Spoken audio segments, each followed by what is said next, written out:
Welcome back. In the last video, we created the controller, the model, and the routes for the user.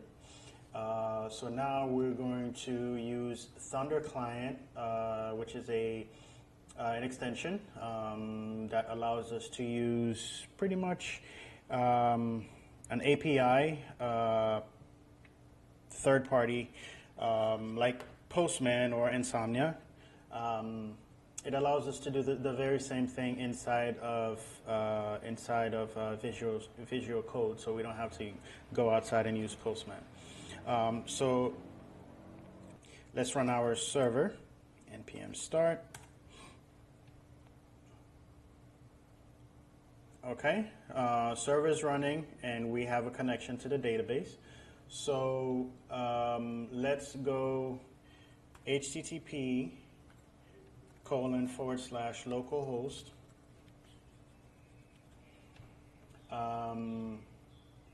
Let's see, local. Actually, you know what? Blogger, I believe, settings, auth environment. I believe there's a way that we can create.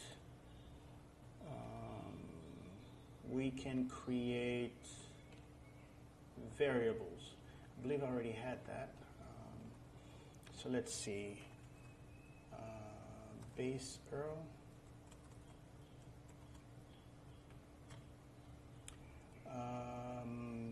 So getting the user is going to be API/users/register, and this is going to be a post. Let's see what it does. API, so okay, so I'm putting API twice. So, so the first one, let's see, hold on. All right, so, all right, you know what? I'm not gonna confuse you guys. All right, so let's do this. So this base URL right here is, I've used this before. It's something that I've created in my local environment. So if you go to env for environment, and I already have this one, and in the base URL, okay, I have http localhost 5000/API/. All right. So now that we've got that, let's go to collection. All we have to do is open two brackets, type in base URL, and then we just use the route. So we're going to do users/register, and we're sending register user. Let's do the same thing. Let's copy this. Let's do the same thing for login, except it's going to be a post. Okay, let's save this, save these two, and this one is profile, get user profile. So if you remember in our controller, for the register, we're sending register a user. We're sending login a user, and we're sending in get user profile respectively. So this is what we're getting here. All right. So now that we know we have direct connections to those paths, let's go back and create the functionality for registering our user. Okay, so when we're registering a user, let's close this server right here, over here. Okay, when we're registering a user, what are we sending? Let's do a try catch.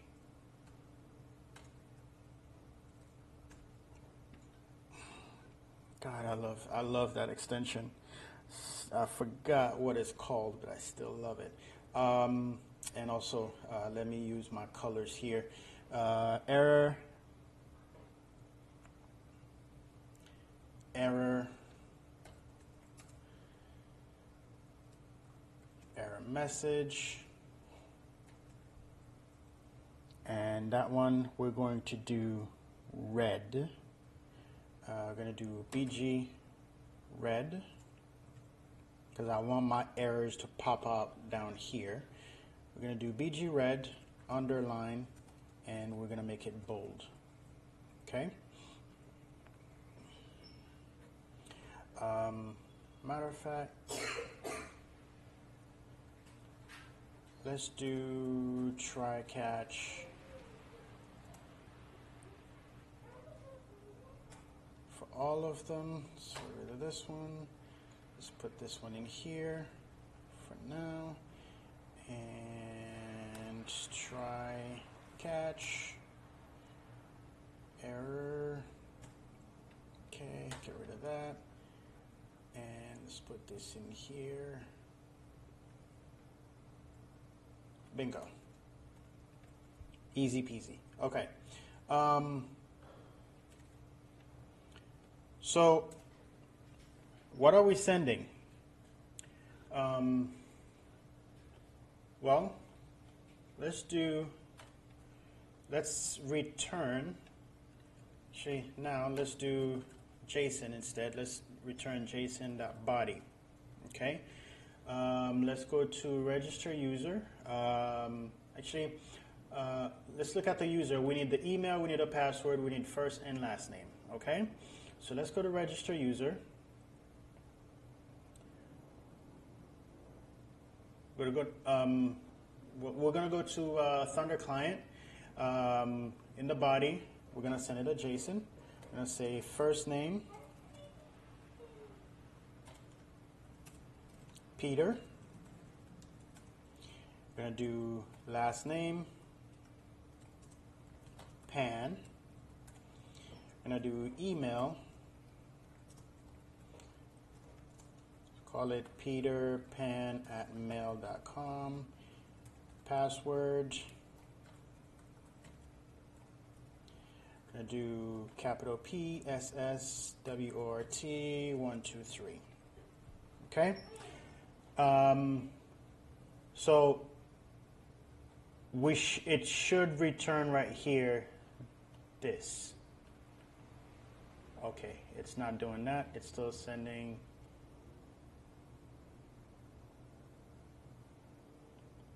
Oh, I see what's going on here. Okay. res.json.rec.body. Now if we go back to register user up here,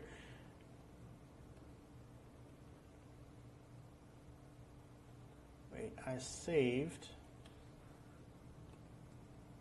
but nothing happened here. I believe I know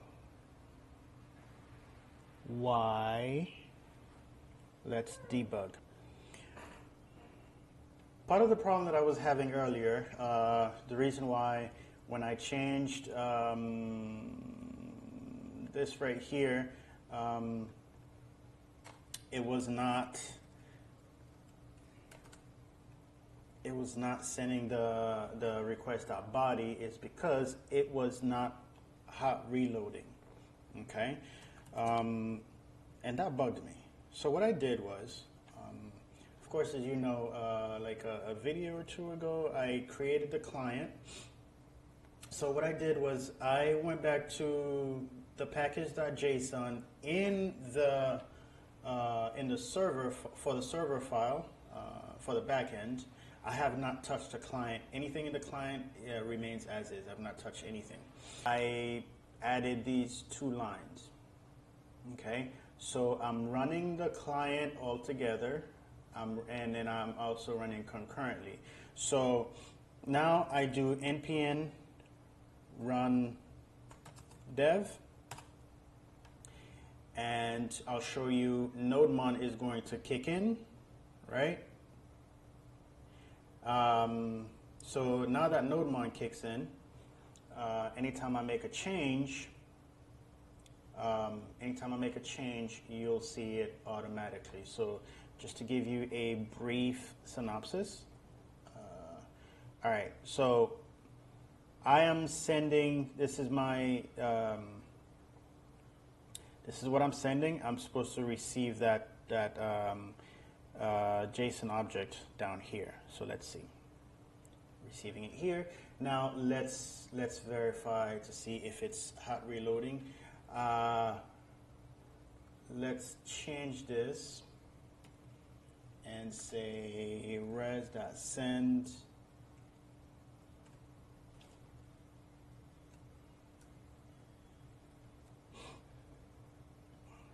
So now, even though I'm sending a JSON object, it's going to return register a user. Register a user. Okay. So let's get rid of this. Let's set everything back. And just to show you, I'm going to hit save. You're going to notice some mumbo jumbo here on the terminal. Okay. Here we go. All right. So let's work on magic for register user. Okay.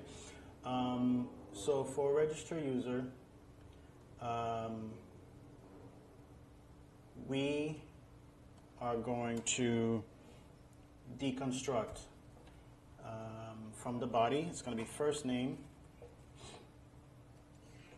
last name, email, and password. Those are the things that we need, okay? Make sure that we are indeed receiving all 4 of those variables. So let's create an array. I like to create, let's call our array toast. I like to call them toast because in the front end, we're going to be using React Toastify. So you can call it error, whatever you want. So we're going to say if not first name, okay, we're going to do toast, and we're going to push the message. The message is first name is required. Also, we're going to send a type for error because our toast, it's going to be an error.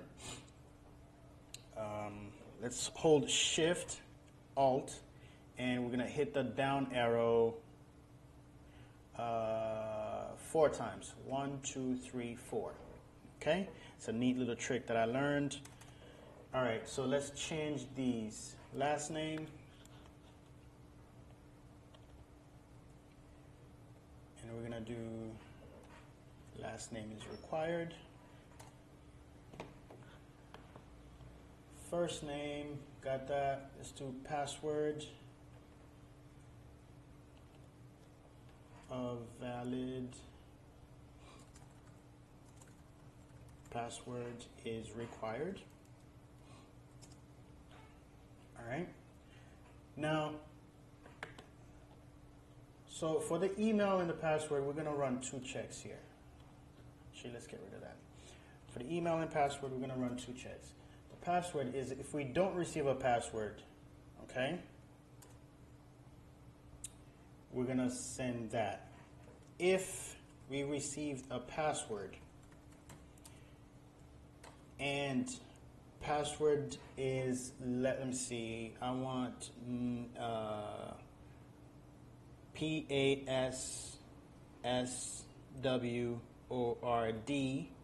1, 2, 3. So I want my password to be between 8 characters, between 8 to 12 characters, okay? So if it's less than 8, or, actually let's do that. If we have a password and the password length is less than 8, or password length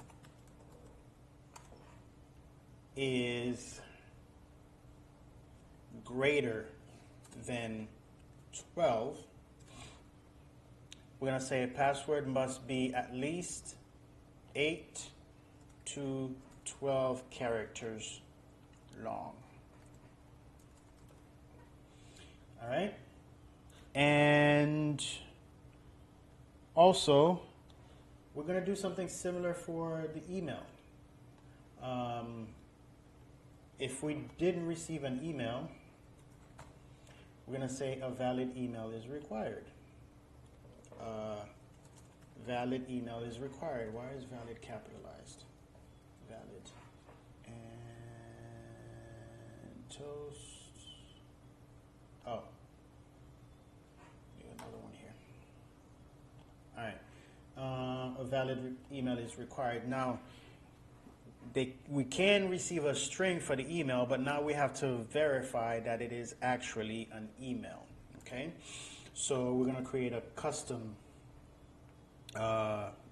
function for that. So we're going to do if email, and I'm going to say valid. It's not validated email. Validate email. Say validated email. We're going to pass it the email.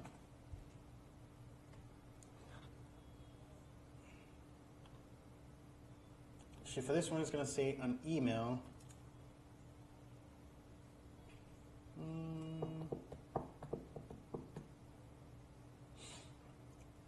A valid email is required. We can actually send that here. See if it's not email, or email is not validated. Yeah, let's do that. Okay? Now, this function we haven't done it yet, so let's do that. Function validated email, and it's going to take the email, and we're pretty much going to use some regex. All right, and we're going to do const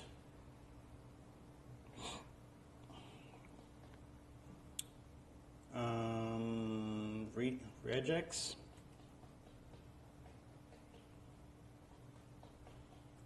and then it's going to be /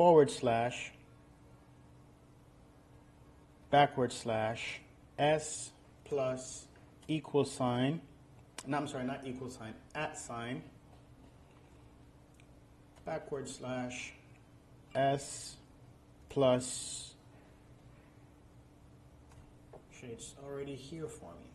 And then we're going to return regex test email. And that's it. That's all that's going to do. If it's a valid email, it's going to return true. If it's not a valid email, it's going to return false. So let's say a valid email contains the @ sign. So let's say valid email @ mail.com returns true,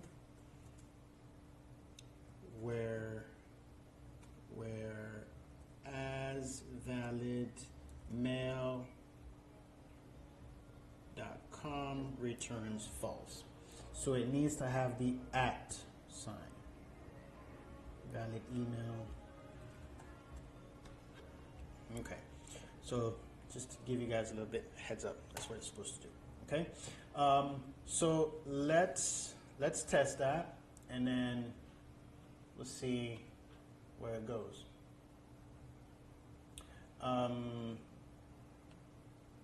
Wait. So we have this. Okay. Now we're gonna say if toast that we created here, if any of those are triggered, it's going to add something. It's going to add an element to this array, right? So that's why we're checking if the length of it is greater than 1. If it's greater than 0, apologies, it's going to send an array, okay? So it's going to If it finds any missing fields, it's going to stop right here. But if it didn't find any missing fields, it's just going to return to us what we sent. So let's test it out. We should be receiving this. Okay, now let's remove last name.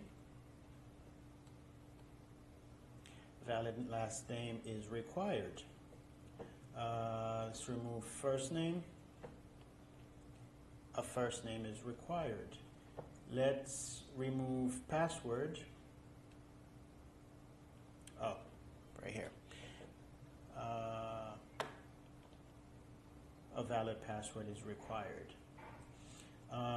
Let's say the password is longer than our 12. Password must be between 6 and 8. I want it between 8, so I have to change that. Okay, let's check the email. A valid email is required. Now we do have, let's put this, but let's mess with it. Let's remove the @ sign and send it. Again, it's working perfectly fine. Okay, so we're gonna stop this video right here, and I'll see you in the next one where we create the user and we send a token. See you in the next video.